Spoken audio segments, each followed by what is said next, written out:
Salut à tous, alors c'est Frédéric Delavier. Alors ce soir je voulais faire une petite vidéo d'actualité sur le développé couché serré, ou le couché serré comme on peut appeler ça en salle de gym. Donc il y a une polémique actuellement qui traîne dans toutes les salles de gym et sur tous les forums. Ça serait de dire que le développé couché serré, donc le couché serré, ne travaillerait pas le milieu de pec.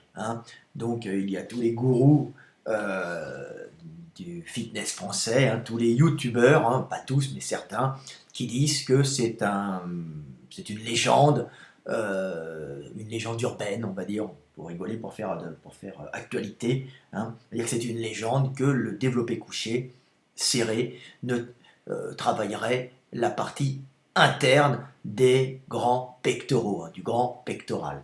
Donc, effectivement, on pourrait penser logiquement que vu l'implantation du pectoral, comme on la voit sur les schémas, sur les graphismes, même sur les gens, quand on a une vue extérieure, on pourrait penser qu'effectivement, pourquoi le développé couché serré travaillerait le grand pectoral, vu que le grand pectoral, quand on le voit ici, alors ça c'est mon livre, vous voyez, il est là, alors là c'est un pec déchiré, c'est une rupture, mais on voit que les fibres vont de l'intérieur vers l'extérieur. Alors pourquoi on travaillerait uniquement l'intérieur de ce gros paquet de fibres, ici pourquoi, quand c'est du développé couché, normalement, les fibres travaillent dans le sens de la traction. Donc la logique voudrait dire, ah oui, mais le couché serré, dans ce cas-là, on ne voit pas pourquoi ça travaillerait plus l'intérieur que l'extérieur. Alors qu'effectivement, quand on fait de l'incliné, on va vite s'apercevoir que ce sont plutôt les fibres supérieures qui vont être étirées plus que les fibres inférieures du grand pectoral. Mais pourquoi le couché travaillerait-il que l'intérieur, vu que les fibres du grand pectoral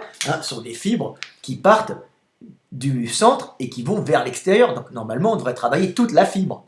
Il n'y a pas possibilité effectivement de travailler la moitié de la fibre musculaire, le faisceau de fibres. Donc voilà, alors par contre, c'est vrai qu'on peut isoler le faisceau claviculaire ou le faisceau sternal, ou le faisceau chondrosternal qui est ici, qui s'attache sur les cartilages costaux et sur les côtes après. Donc on se dit, mais non, il ne veut pas. On peut ou travailler les faisceaux sternaux, donc qui se trouvent là au milieu, ou travailler le faisceau claviculaire qui accroche sur la clavicule en haut. Ici, on voit lui, il est rompu à cause d'un accident, ou le faisceau chondrosternal, ou le faisceau abdominal qui s'attache par-dessus le fascia abdominal, qui vient s'attacher un peu dessus. Donc on se dit non, c'est logique. Donc les youtubeurs du fitness et de la musculation auraient raison. Sauf que il ne faut pas s'arrêter à ce que vous voyez extérieurement. L'anatomie, c'est très simple à partir du moment où vous avez arrivé à visualiser l'intérieur et pas l'extérieur. L'anatomie, c'est visualiser l'intérieur du grand pectoral. Et bien oui, l'intérieur du grand pectoral est plus complexe que vous pouvez le penser. Donc là, je vais prendre un schéma. Moi, je ne l'ai pas fait sur mon livre parce que je fais beaucoup de schémas sur mes livres. Celui-là, je ne l'ai pas fait. Il est tiré d'un bouquin. Alors, je ne sais pas c'est lequel. Peut-être le Camina, je ne sais pas. Donc, c'est un schéma. Et là, nous avons, vous voyez, un grand pectoral. Vous le voyez ici. Coupé, enlevé. On voit le petit pectoral en dessous. Alors, c'est pour traiter le petit pectoral. Mais vous voyez le faisceau claviculaire en haut sur la clavicule. Vous voyez ici encore du faisceau claviculaire. Là, du faisceau sternal, du sternum, qui s'accroche sur le sternum, l'os central qui est ici, on peut taper dessus, et vous avez ici le faisceau abdominal, mais il y en a d'autres qui partent un peu sur le côté aussi, comme ça, le schéma n'est pas tout à fait juste, mais c'est pas grave. Et là, vous voyez, mais c'est trop schématique, parce qu'en vérité, vous voyez des faisceaux profonds du grand pectoral. Alors en vérité, ces faisceaux profonds ont beaucoup plus de continuité et sont... vous voyez, ils sont pas loin du milieu de la cage. Chez certaines personnes, ils vont très très loin. Et vous voyez que ces faisceaux, en vérité, sont beaucoup moins distincts que ça et qui sont en général beaucoup plus massifs et fondus plutôt les uns dans les autres avec des aponévroses des aponévroses fibreuses qui retiennent ces paquets de fibres. Alors, on voit bien qu'il y a plusieurs couches dans le grand pectoral, une couche profonde et une couche superficielle, et que la couche superficielle, je vous la remontre encore, pour que vous compreniez, après je vous montre un petit schéma, que la couche superficielle des grands pectoraux s'accroche près du sternum, donc au centre, donc il y a bien possibilité de travailler ou des faisceaux qui sont plus proches à l'intérieur, qui gonflent les faisceaux supérieurs, ou les faisceaux supérieurs qui viennent s'insérer près du sternum. Donc voilà. Donc je vous fais un petit schéma pour que vous compreniez. Voilà. Alors je vous ai fait un petit schéma pour que vous compreniez. Quand on fait du développé couché serré, comme ici, hein.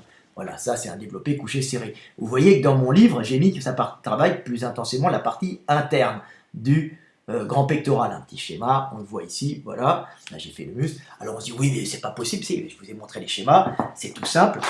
Il y a des faisceaux qui sont superficiels, évidemment, ils vont du milieu du sternum, donc d'ici, hein. Ils partent d'ici, du sternum, et ils vont s'accrocher ici, hein, juste après la gouttière. Ici, on va prendre le côté, ils s'accrochent ici au sternum, hein, les faisceaux superficiels sont là, ils vont s'accrocher après la gouttière bicipitale, ici, elle l'enveloppe, hein, ils passent dessus, et là, il y a le biceps qui passe dessous, donc ils ramènent le bras comme ça, hein, hop, hop, c'est tombé, heureusement, on va le remettre. Et donc ça, c'est les faisceaux superficiels. Et vous avez d'autres faisceaux qui s'attachent plus profondément sur la partie interne, à ce niveau-là, hein, sur les côtes, et là c'est plutôt sur les cartilages costaux qui sont là, hein, on les voit un peu là, ils ont la même couleur, mais normalement ils sont un peu plus bleutés, hein, à ce niveau-là. Donc vous voyez les cartilages costaux qui sont là, et là vous avez encore dessous du pectoral qui vient, du grand pectoral qui vient s'attacher ici. Donc vous voyez, vous avez plusieurs couches, plusieurs couches de pectoraux, comme un millefeuille, du muscle pectoral qui, comme un millefeuille, sont les unes sur les autres. Et les couches les plus profondes sont celles qui sont les plus externes, hein. Donc vous avez la couche qui s'attache de façon plus externe, face aux parties centrales du corps. Donc vous avez ici les couches superficielles qui s'accrochent sur le sternum, et là, des couches plus profondes qui viennent s'attacher sur les cartilages costaux. Donc, qu'est-ce que ça fait à l'entraînement? À l'entraînement, ça veut dire que là, je vous ai fait un petit schéma, alors il ne faut pas regarder, hein. Quand le bras est étiré, vous avez l'ensemble des fibres qui sont contractées, qui sont étirées, hein. Elles vont se contracter ensemble pour ramener le bras. Alors là, il est allongé sur un banc, hein, normalement, il fait son coucher serré.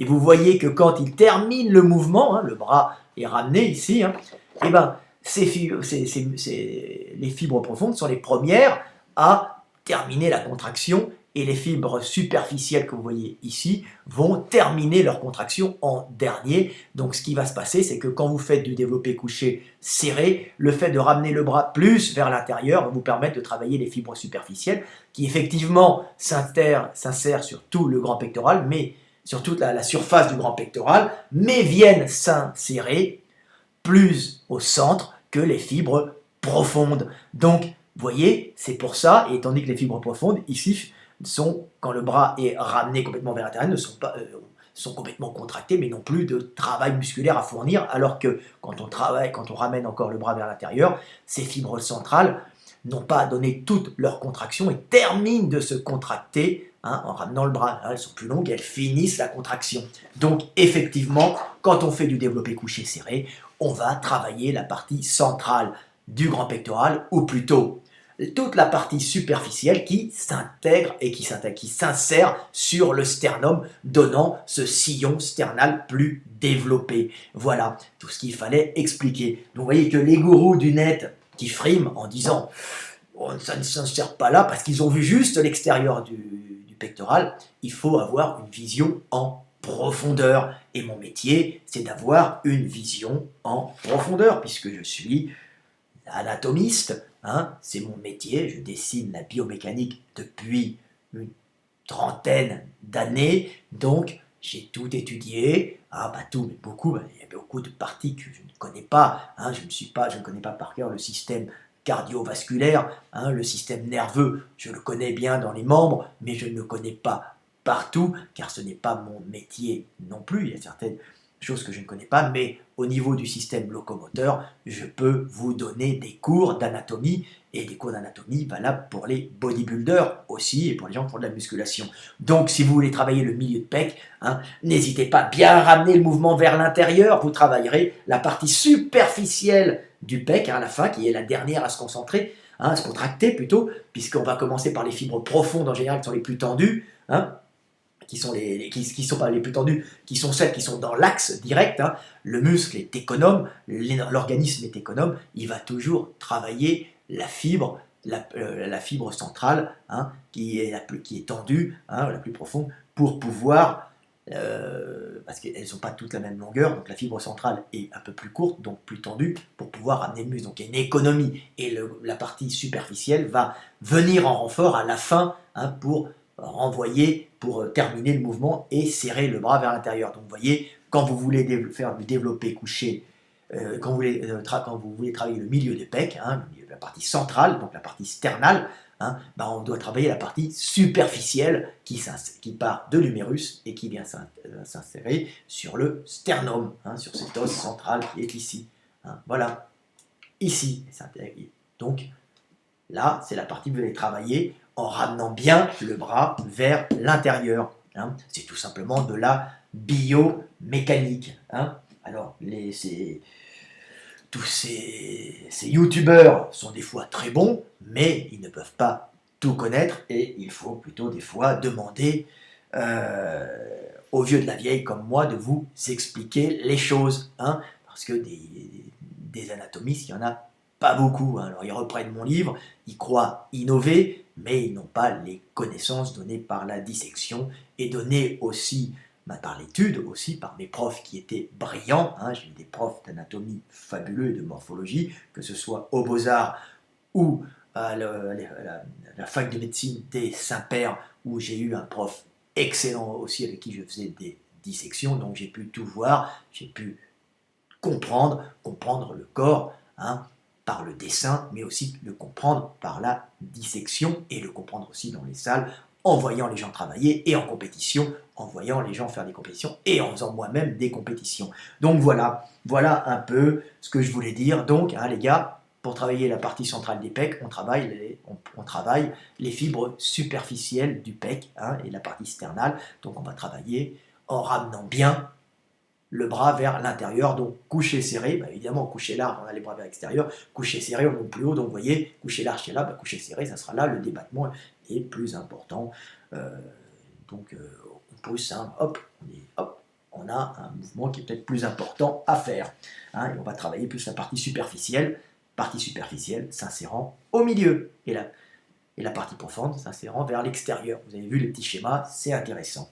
Donc voilà. C'était Fred Delavier, j'espère que maintenant vous aurez compris.